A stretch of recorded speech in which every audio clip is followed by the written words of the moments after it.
Back to justice. More now with my political panel.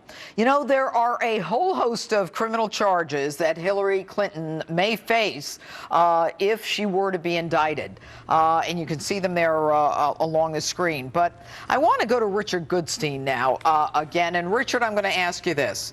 You know, everyone says that she didn't do this intentionally. Is that the end of the story? Well, there's a gross negligence standard in one of the statutes that arguably applies, but here's where that was used, where an Air Force sergeant threw documents in a dumpster, where a Marine took documents out and hid it in his gym bag and then his garage. That's the gross negligence. Yes, so no, there's an intentionality, of course, with most criminal statutes, but the fact of the matter is, again, classified is really at the core here. And you can say everything you want. Again, there was a separate classified system, and in this case, everything that was classified was classified after the fact. Let me ask you this, and actually I'm not going to ask you, I'm going to go to Brad. Okay.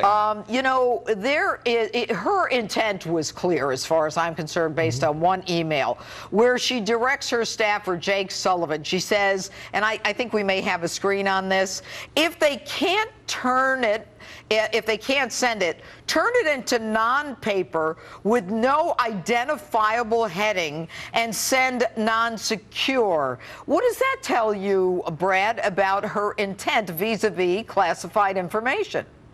That tells me that she's telling a staff person to subvert the rules and laws of the United States with regard to the custodianship and custody and control of classified material and send it to her as a non-classified document. That is clear to me as a lawyer that it shows her intent. And it also shows to me the control she had over her staff. The staff, I'm sure, is also very culpable in the crimes that the FBI is looking at, and that's why you saw Brian Pagliano. Yeah, that's why he's got immunity. Okay, Tammy, go ahead. That statute there, when it came to the Espionage Act and the issue of intent and gross negligence, you don't need to intend to. That's the key. And yet you've already shown that there is intent, but that particular dynamic about gross negligence doesn't even require intent. So this is where it had to have been uncomfortable today for the former Secretary of State. But I think that that's why in any other regular circumstance, this person would be indicted.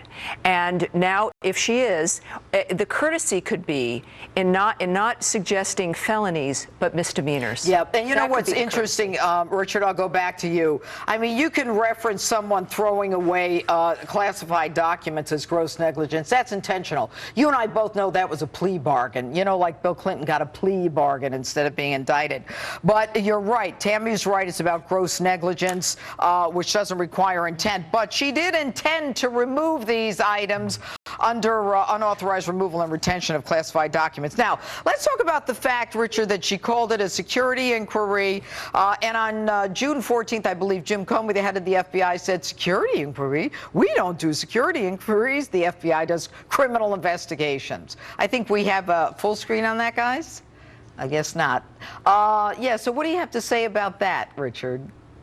Well, you're going to tell your viewers, aren't you, that that document that she asked to have handled a different way was not handled that way. So, you know, say what you will about intent, there was actually no follow-through. That's a pretty big factor that I think your viewers should know. No, it isn't. You're wrong. No, I'm a criminal lawyer, Richard. Let me tell you something. Don't tell me that because the person may not have done it, that she didn't intend for them to do it. The intent is formed simultaneous with the act of her directing them. But I want to go past that, where the woman, you know, they talk Clinton speak. She says, no, it's a security inquiry, and the head of the FBI says it's criminal investigation. I'm going to go to Brad now because, Richard, you gave up your time. That's fine.